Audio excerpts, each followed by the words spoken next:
Water hole से पानी कैसे पिया जाता है और वो बबून्स द्वारा चिढ़ाए जाने से भी नाराज हैं।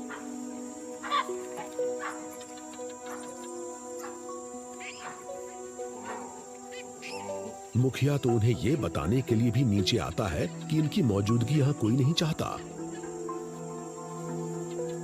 ये अपनी गंध से अपने इलाके की निशानदेही करता है और कुत्तों का मुखिया भी इसका जवाब देता है।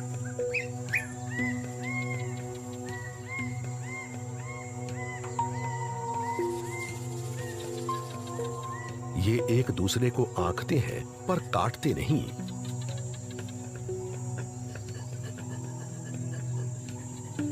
खैर वैसे भी जंगली कुत्ते यहाँ ज्यादा समय तक टिकने वाले नहीं हैं। ये खाना बदोश है और इनका अपना कोई इलाका नहीं होता।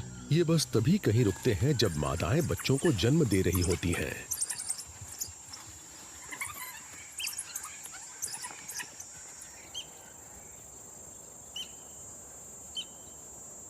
मैं न जाने कब से इन्हें पार्क में ढूंढता रहा हूं, पर मैंने इन्हें पहले कभी यहां नहीं देखा।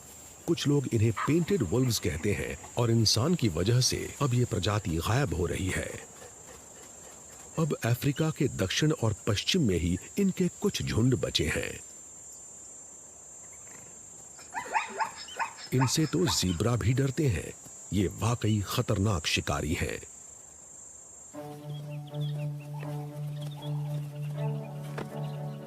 इस साल ज़ीब्रा बड़ी तादाद में इस पार्क में आए हैं। ये शायद किसी और भी सूखी जगह से आए होंगे। मैंने पहली बार इनके बीच लड़ाई देखी है और वो भी दो मादाओं के बीच।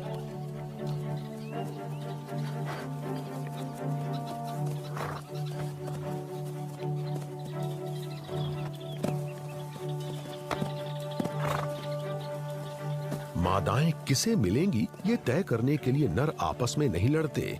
मिलन के इस खेल में मादाएं ही आपस में जूझती हैं, एक दूसरे से लड़ती हैं। कभी कभी तो इस दौरान इनकी मौत भी हो जाती है।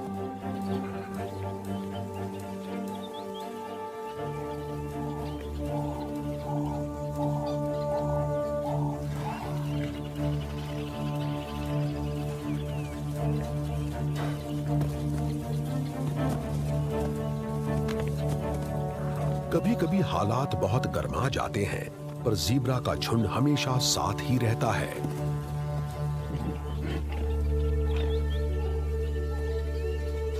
बड़ी उम्र के बफलो के उलट यहाँ ये मादा सुलह कर लेती है और फैमिली का हिस्सा बनी रहती है।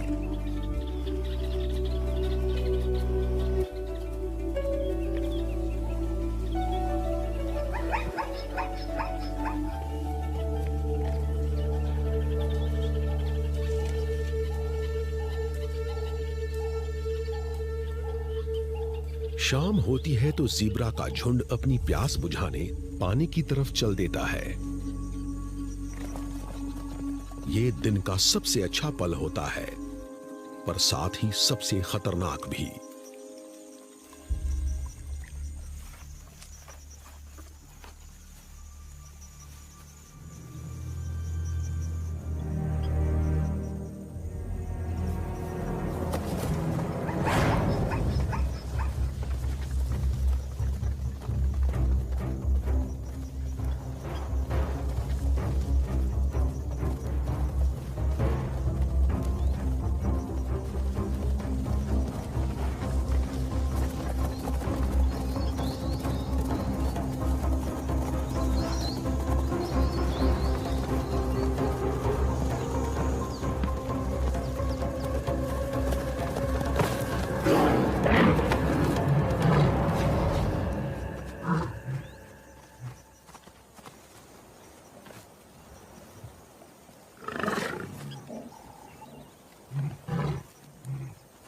शेरनियां अपने बच्चों को शिकार की कला सिखाती हैं। इसी तरह वो शिकारियों की नई नई पीढ़ियों को निखारती रहती हैं।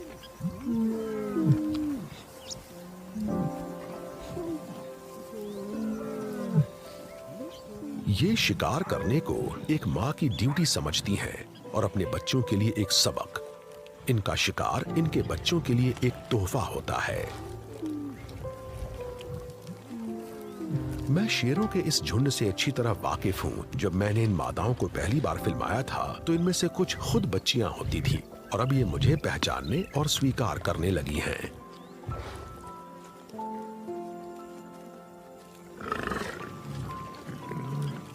जब तक ये वयस्क नहीं हो जाते, नर और मादा दोनों एक ही शिकार की दावत उड़ा सकते हैं, पर शिकार का ये बंटवारा सिर्फ एक ही खानदान में होता है।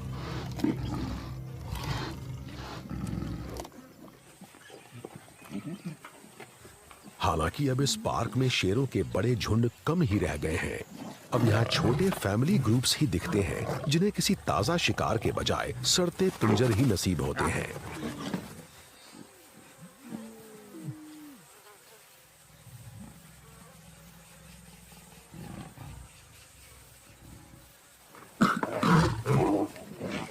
मादा जानती है कि इसे दूरी बनाए रखनी होगी, पर बच्चे अक्सर अपने पिता के साथ खाना शेयर कर सकते हैं।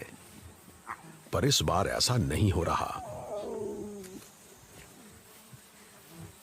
न जाने किस वजह से शेर नहीं चाहता कि ये उसके साथ खाएं। ये बर्ताव जरा बदला हुआ है।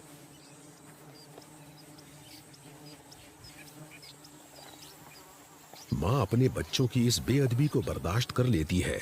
वो जानती है कि ये दोनों बहादुर हैं जो इम्पाला के अपने हिस्से को इतनी आसानी से नहीं छोड़ेंगे, चाहे इसके लिए इन्हें कुछ जख्म ही खाने पड़े या कुछ जख्म देने पड़े।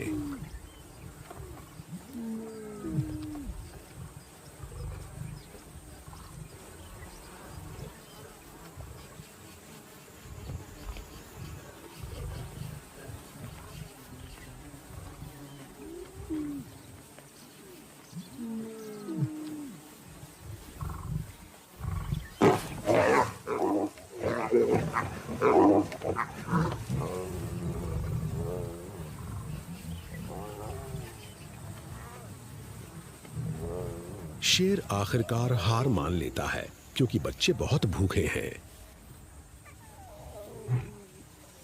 एक मादा भी भूखी है। बच्चों ने रास्ता बना दिया है तो ये भी कोशिश करती है और मांस का बड़ा हिस्सा लेकर भाग जाती है।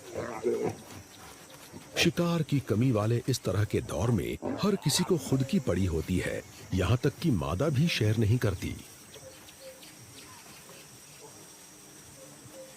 ये दोनों बच्चे इतने कमजोर हो चुके हैं कि वो इसे लेकर झगड़ा नहीं करते। मुझे इनकी जिंदगी की चिंता होने लगी है।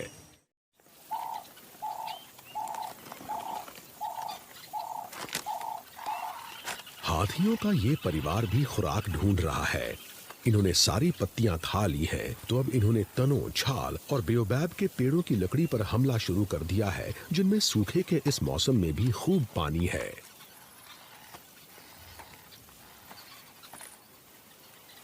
इनकी खुराक बहुत ज्यादा है। इनकी माहिर नाक किसी भी जगह पर मौजूद नमी को सूंघ लेती है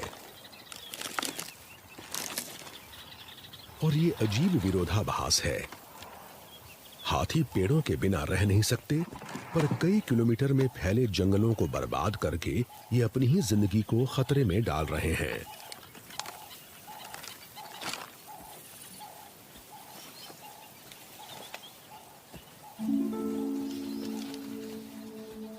इस तरह जंगल में और आगे बढ़ते हुए ये दूसरी प्रजातियों के हैबिटेट को भी बर्बाद कर रहे हैं और इसकी शुरुआत हो रही है शेरों की मांद वाले इलाके से, जहां कोई नहीं आ सकता।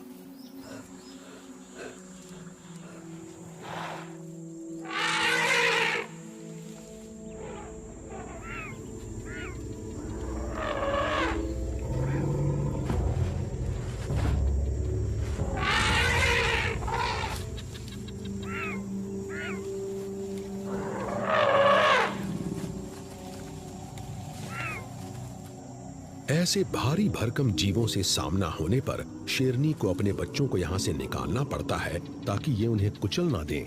नए जन्मे बच्चे पहले 2 हफ्ते तक देख नहीं पाते, तो अपनी माँ के बिना ये जी नहीं पाएंगे।